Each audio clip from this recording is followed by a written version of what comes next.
بسم الله الرحمن الرحيم. الحمد لله رب العالمين الرحمن الرحيم مالك يوم الدين إياك نعبد وإياك نستعين اهدنا الصراط المستقيم صراط الذين أنعمت عليهم غير المغضوب عليهم ولا الضالين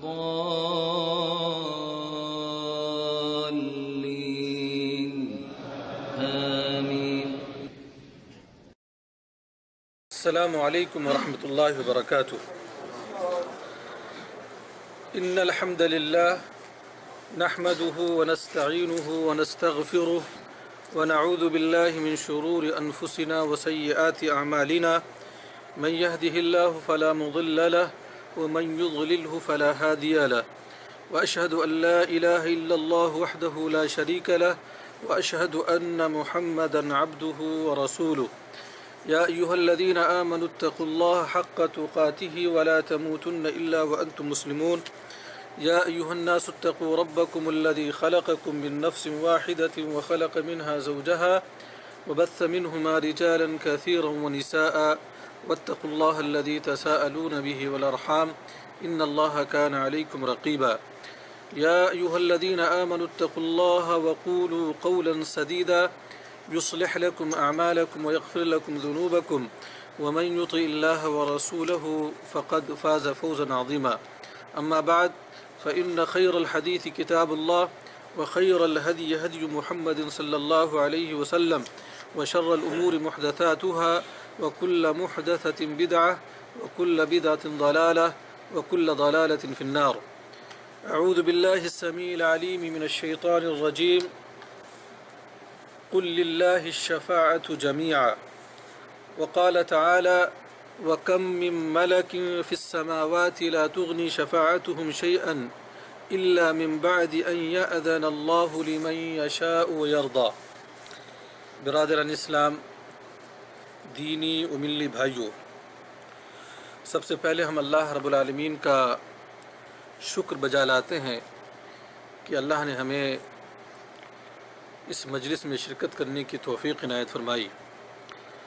اللہ رب العالمین سے دعا ہے کہ اللہ تعالی ہمیں حق بات کہنے اور ان پر عمل کرنے کی توفیق عنایت فرمائے. آج کے اس مختصر مجلس میں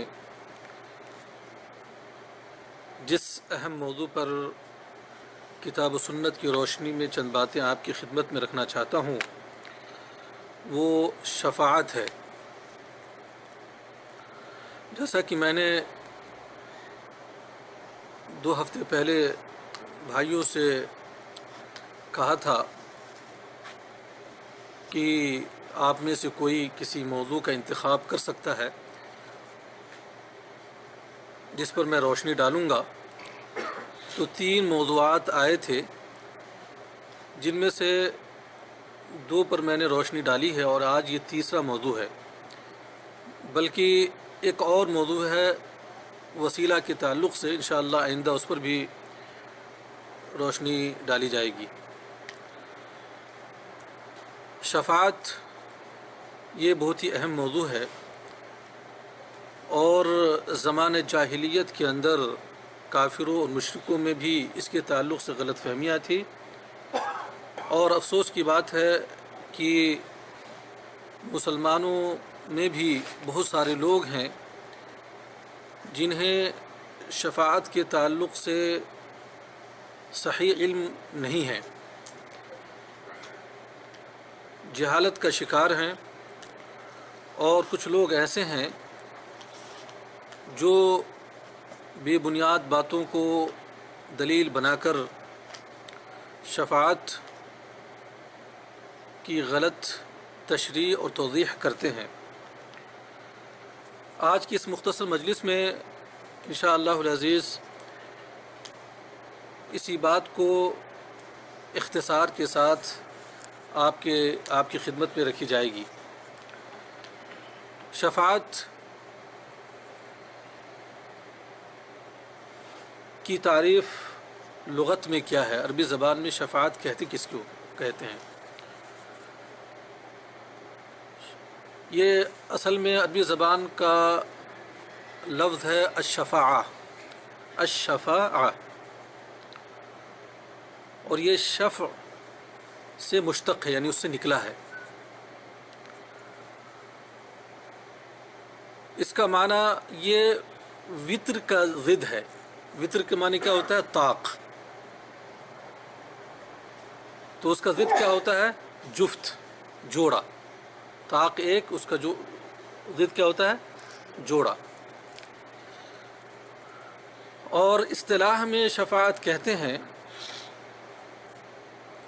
التوسط للغیر بجلب المنفعت او دفع المضرہ،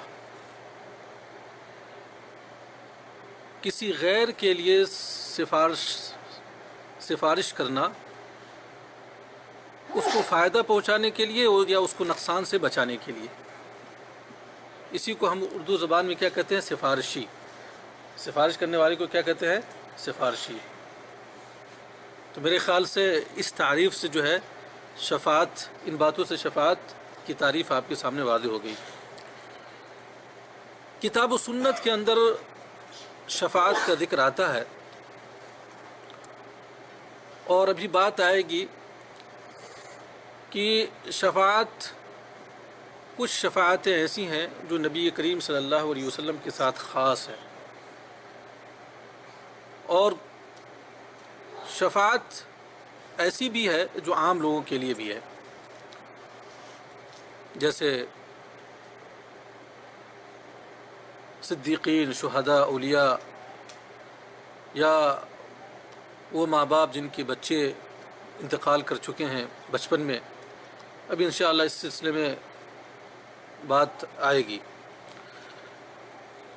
شفاعت کے تعلق سے یہ بات بھی ہمارے ذہن میں ہونی چاہیے کہ شفاعت دو طرح کے ہیں، دو قسمیں ہیں، ایک جائز شفاعت اور ایک ناجائز۔ جائز کیا ہے؟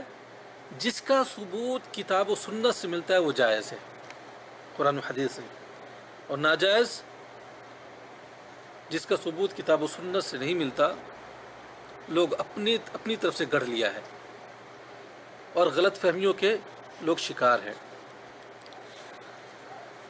آئیے کتاب و سنت کی روشنی میں شفاعت کے تعلق سے کچھ باتیں کرتے ہیں۔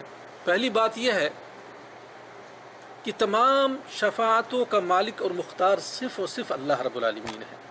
کون ہے؟ صرف اللہ رب العالمین ہے۔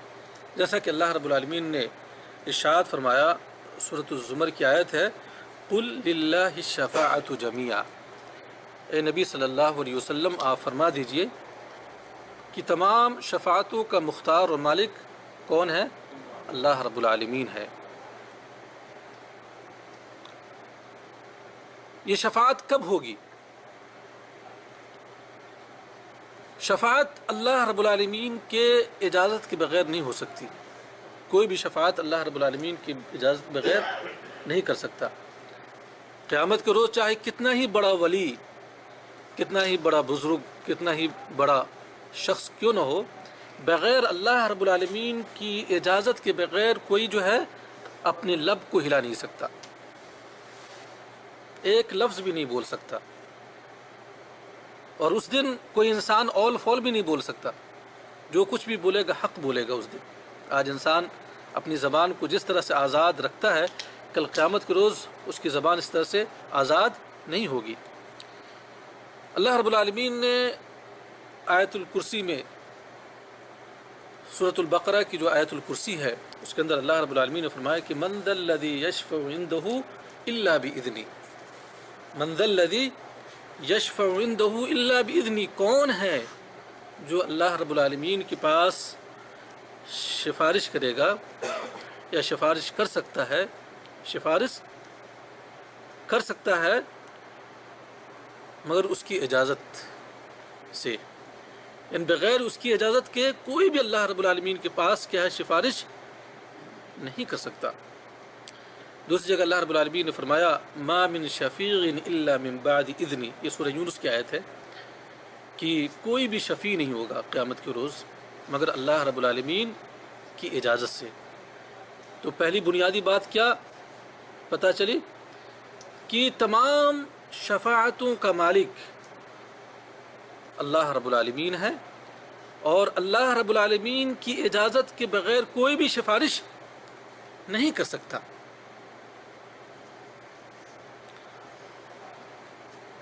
اور سفارش کرے گا کون، شفاعت کرے گا کون، یہ بھی ایک مسئلہ ہے۔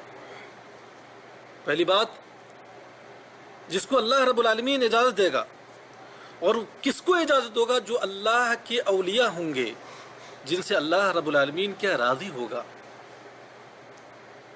خود ساختہ اولیاء نہیں جو اپنے آپ کو اولیاء بنا بیٹھے ہیں، بلکہ وہ لوگ جو موحدین ہوں گے، جو شریعت کی پابندی کرتے ہیں، جو اللہ اس کے رسول کی اطاعت و فرما برداری کرتے ہیں، جن سے اللہ رب العالمین کیا راضی ہے، جو حقیقت میں اولیاء ہیں۔ اللہ رب العالمین ایسے لوگوں ہی کو جو ہے شفاعت کی کیا ہے، اجازت دے گا، جیسا کہ اللہ رب العالمین نے ارشاد فرمایا لا يتكلمون الا من اذن له الرحمن وقال صوابا۔ یہ سورۃ النبا کی آیت ہے۔ سورۃ النبا کس سورت میں ہے، کس پارے میں ہے؟ 30ویں پارے میں ہے، جس میں اللہ نے فرمایا کہ لا يتكلمون الا، قیامت کے روز وہ لوگ کچھ بھی نہیں بول پائیں گے مگر وہ شخص جس کو اللہ رب العالمین کی اجازت دے گا، اور جب اجازت دے گا تو کیا بولے گا؟ وہ ثواب اور درست بات ہی کرے گا۔ دوسری جگہ اللہ رب العالمین نے فرمایا لا يملكون الشفاعة الا من اتخذ عند الرحمن عهدا، کہ شفاعت کا حق وہی لوگ رکھیں گے جن سے اللہ رب العالمین نے کیا ہے، یا اللہ رب العالمین کے پاس جو لوگ جو ہے عہد و پیمان کر رکھے ہوں گے، یعنی جو اللہ کی توحید کو مانتے ہیں، ایمان والے، عہد و پیمان سے کیا، ایمان والے، ایمان کا قول و قرار کر رکھے ہیں، وہی لوگ کیا ہے، شفاعت کا حق رکھیں گے۔ تیسری چیز، سفارش یا شفاعت کن کے لیے کی جائے گی؟ دو چیزیں، سفارش کن کے لیے کی جائے گی، اور سفارش یا شفاعت کن لوگوں کو فائدہ پہنچائے گی۔ اللہ رب العالمین نے قرآن میں ارشاد فرمایا وَلَا يَشْفَعُونَ إِلَّا لِمَنِ ارْتَضَى، وہ لوگ شفاعت نہیں کریں گے مگر ان لوگوں کے لیے جن سے اللہ رب العالمین کیا ہے، راضی ہو گیا، یعنی اللہ کے بندے جو موحدین ہیں۔ دوسری جگہ اللہ رب العالمین نے ارشاد فرمایا یومئذ لا تنفع الشفاعة الا من اذن له الرحمن ورضی له قولا، کہ اس دن، یعنی کس دن؟ قیامت کے روز شفاعت نفع نہیں پہنچائے گی مگر ان لوگوں کو جن کے لیے اللہ رب العالمین نے شفاعت کی اجازت کیا ہے، دے گی، اللہ رب العالمین دے گا، شفاعت کی اجازت دے گا، اور جن سے اللہ رب العالمین جو ہے، یا جن کی باتوں سے اللہ رب العالمین کیا ہے، راضی ہو گیا۔ یہ وہ کون لوگ ہیں؟ موحدین لوگ ہیں، مشرکین نہیں ہو سکتے۔ یہ سمجھ رہے ہیں؟ اللہ کے رسول صلی اللہ علیہ وسلم کی ایک حدیث ہے، اس حدیث سے اور بات واضح ہو جائے گی، جس کو روایت کرنے والے کون ہیں؟ ابو ہریرہ رضی اللہ تعالیٰ عنہ ہیں۔ وہ کہتے ہیں کہ اللہ کے رسول صلی اللہ علیہ وسلم سے ابو ہریرہ رضی اللہ تعالیٰ عنہ نے سوال کیا من اسعد الناس بشفاعتی کا، اے اللہ کے رسول صلی اللہ علیہ وسلم، وہ کون خوش نصیب ہے جو آپ کی شفاعت کو حاصل کرے گا یا آپ کی شفاعت کا مستحق ہوگا؟ تو اللہ کے رسول صلی اللہ علیہ وسلم فرمایا من قال لا الہ الا اللہ خالصا من قلبہ، جس نے لا الہ الا اللہ یعنی اللہ رب العالمین کی وحدانیت کی گواہی دی یا دی ہوگی، کیسے؟ خالص دل سے، اخلاص کے ساتھ، نفاق نہیں ہوگا اس کے اندر، یعنی موحدین ہی کے لیے اللہ رب العالمین کی شفاعت کیا ہے، فائدہ پہنچائے گی۔ ان نصوص کی روشنی میں چند باتیں آپ کے سامنے واضح ہوگی، جو خلاصہ کلام کیا ہے؟ پہلی بات یہ ہے کہ تمام شفاعتوں کا مالک صرف اور صرف کیا ہے؟ اللہ رب العالمین ہے۔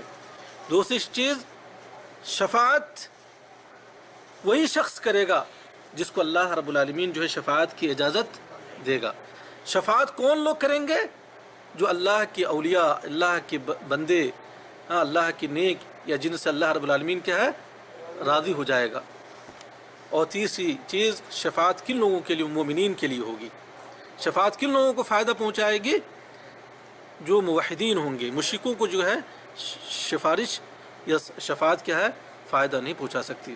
یہیں سے بات واضح ہو جاتی ہے کہ مسلمانوں کا ایک بڑا طبقہ، یا مسلمانوں کے وہ لوگ جو جہالت کے شکار ہیں، اور جو یہ کہتے ہیں کہ ہمارے اعمال چاہے جیسے بھی ہوں، اور حقیقت میں ان کے اعمال آپ دیکھ لیجئے، نمازوں اور دیگر دینی امور سے دور ہیں، ان کی زندگی کے اندر شرک و بدعت ہے، باوجود اس کے ان کا یہ دعویٰ ہے کہ کل ہم قیامت کے روز فلاں ولی کے دامن کو پکڑ کے جنت میں داخل ہو جائیں گے، یا پیارے نبی صلی اللہ علیہ وسلم ہمارے حق میں شفاعت کریں گے۔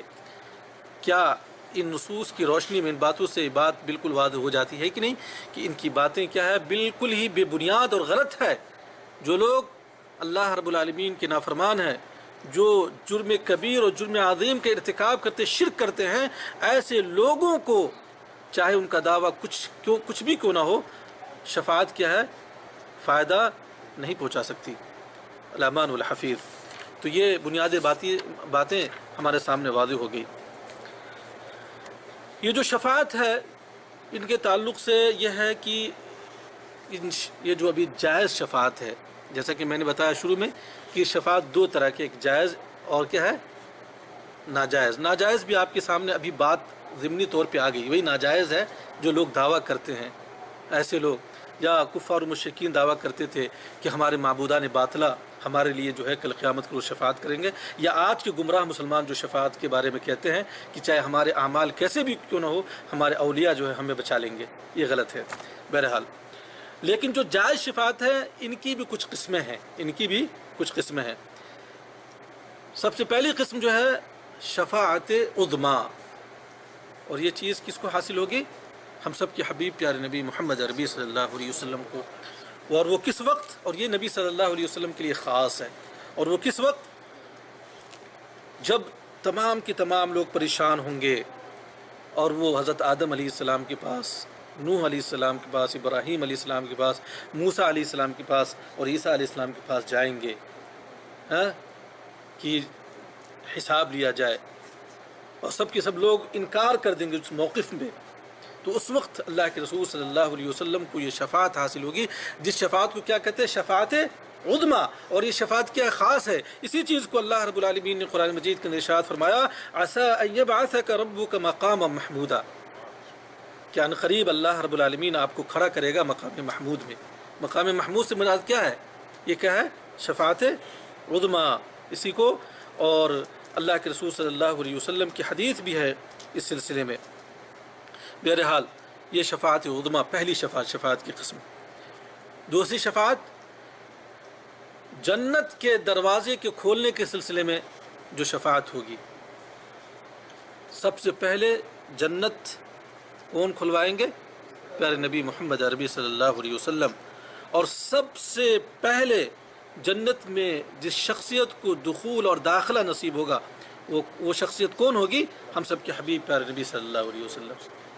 یہ شفاعت کی کیا یہ دوسری قسم ہے، جائز شفاعت۔ اور تیسری شفاعت وہ یہ ہے کہ کچھ لوگ ایسے ہوں گے جن کے بارے میں حکم کر دیا جائے گا کہ ان کو جہنم میں داخل کر دیا جائے۔ اللہ کے رسول صلی اللہ علیہ وسلم ان کے لیے بھی شفاعت کریں گے، کچھ لوگ ہوں گے، ٹھیک ہے۔ اور چوتھی شفاعت وہ لوگ جو اہل توحید میں سے ہوں گے، موحدین ہوں گے، لیکن ان کے اعمال کی وجہ سے، ان کی گناہوں کی وجہ سے ان کے لیے جہنم کا فیصلہ کر دیا جائے گا، اور ان کو جہنم میں ڈال دیا جائے گا۔ لیکن آپ کو معلوم ہونی چاہیے کہ جو موحدین ہوں گے، گرچہ ان کو جہنم میں ڈال دیا جائے گا، لیکن ان کے اعمال کے بقدر ان کو سزا دے کر اللہ رب العالمین ایک روز اس موحد کو جنت میں ضرور داخل کرے گا، اللہ رب العالمین ہمیں جہنم سے بچائے۔ تو ایسے موحدین کے بارے میں پیارے نبی صلی اللہ علیہ وسلم کے شفاعت کریں گے۔ اور ان کو جہنم سے کیا ہے نکالا جائے گا. سبحان اللہ. اور شفاعت کی 5ویں قسم کیا ہے؟ الشفاعت فی رفع درجات اقوام من اہل الجنہ.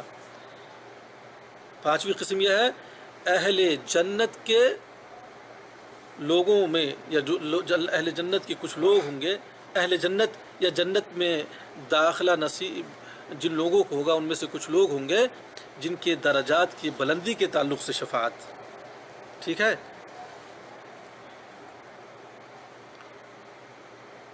اوپر جو چیزیں گزری ہیں، پہلی شفاعت عظمیٰ اور اسی طرح سے جنت میں یا جنت کے دروازے کو کھولنے کے تعلق سے شفاعت، اور اسی طرح سے وہ لوگ جو جہنم میں داخل ہو چکے، جہنم کا فیصلہ کر دیا جائے گا، ایسے لوگوں کے بارے میں شفاعت. یہ 3 شفاعتیں نبی صلی اللہ علیہ وسلم کے لیے خاص ہیں. یہ کیا 3 شفاعتیں نبی صلی اللہ علیہ وسلم کے لیے خاص ہے. لیکن جو ابھی 3 شفاعتیں جو بعد میں ذکر کیا گیا ہے کہ نہیں، ایک جو ہے کہ اہل توحید جن میں یہ ہے کہ وہ جہنم میں داخل کر دیے جائیں گے اور پھر جو ہے ان کے لیے شفاعت کی جائے گی، ہاں، کہ ان کو جہنم سے نکالا جائے. اور اہل جنت یا جنت میں کچھ لوگ ہوں گے جن کے رفعات کی بلندی کے لیے جو شفاعت کی جائے گی، ہاں. اور یہ جو آخری 3 شفاعت ان میں یہ کیا، یہ عام ہے، اور آگے جو ہے 3 شفاعتیں کیا ہے، خاص ہے. یہ 5 طرح کی شفاعتیں جو ہے آپ کے سامنے بیان کی گئی. اور آخری جو شفاعت کی 6ٹھی قسم ہے وہ یہ ہے کہ بعض کفار کے، یعنی جنہوں نے کفر کیا، شرک کیا، اور شرک کی حالت میں ان کی موت ہوئی، لیکن ان کے عذاب کی تخفیف کے تعلق سے جو ہے شفاعت کی جائے گی. شفاعت کی جائے گی. جیسا کہ اللہ کے رسول صلی اللہ علیہ وسلم اپنے چچا علی ابن طالب کے والد محترم کون ہیں؟ ابو طالب، ان کی یا ان کے عذاب کی تخفیف کے لیے اللہ کے رسول صلی اللہ علیہ وسلم کیا شفاعت کریں گے. اور ان کو جو عذاب دیا جائے گا، آگ کی جوتی پہنائی جائے گی جو جہنم کی سب سے خفیف اور ہلکی عذاب ہے، جس کی وجہ سے ان کا دماغ کیا کھولے گا. تو یہ شفاعت اللہ کے رسول صلی اللہ علیہ وسلم اپنے چچا کن کے لیے کریں گے؟ ابو طالب کے لیے کریں گے. اور ابو طالب وہ کون تھے؟ جنہوں نے اللہ کے رسول صلی اللہ علیہ وسلم کی معاونت اور مدد کی ہے. ہر حال میں اللہ کے رسول صلی اللہ علیہ وسلم کو انہوں نے ساتھ دیا تھا. تو یہ جو ہے شفاعت کے تعلق سے چند باتیں تھیں. جو اہم بات سمجھنے کی ضرورت یہ ہے، جو لوگوں میں غلط فہمی ہے کہ ہمارے اعمال چاہے جتنے ہی خراب کیوں نہ ہو، چونکہ ہم نبی صلی اللہ علیہ وسلم سے محبت کے دعوے دار، ہم مسلمان ہیں اور ہم لا الہ الا اللہ محمد رسول اللہ کا اقرار کرتے ہیں، لہذا ہمیں جنت میں داخلہ نصیب ہو جائے گا. ایسا نہیں ہے، بلکہ اللہ کے رسول صلی اللہ علیہ وسلم یا جن لوگوں کو بھی شفاعت کی اجازت دی جائے گی وہ انہی لوگوں کے لیے شفاعت کریں گے جن سے اللہ رب العالمین راضی ہوگا. یعنی موحدین کے لیے شفاعت ہوگی، موحدین اور مومنین کے لیے. کافروں کے لیے اور مشرکوں کے لیے شفاعت کوئی فائدہ نہیں پہنچائے گی، یہ سفارش کوئی فائدہ نہیں پہنچائے گی. لہذا اس غلط فہمی سے کیا ہے، ہمیں دور رہنی چاہیے. اللہ رب العالمین سے دعا ہے کہ اللہ تعالی ہمیں جو ہے قیامت کے روز اپنے حبیب پیارے نبی صلی اللہ علیہ وسلم کی شفاعت ہمیں نصیب فرمائے. اللہ رب العالمین جو ہمارے اندر جو غلطیاں اور خامیاں ہیں، اللہ رب العالمین ہمیں ہماری خامیوں کو دور کرے. اللہ رب العالمین ہمیں تمام مسائل میں کتاب و سنت سے رجوع کرنے اور کتاب و سنت کو ماننے کی توفیق عنایت فرمائے. اللہ رب العالمین جو لوگ مسلمان ہیں اور ان کے اندر جو غلط فہمیاں ہیں، اللہ رب العالمین انہیں جو ہے کتاب و سنت کی طرف رجوع کرنے اور ان کی غلط فہمی کو تو دور فرما. آمین. وآخر دعوانا الحمدللہ رب العالمین. والسلام علیکم ورحمۃ اللہ وبرکاتہ.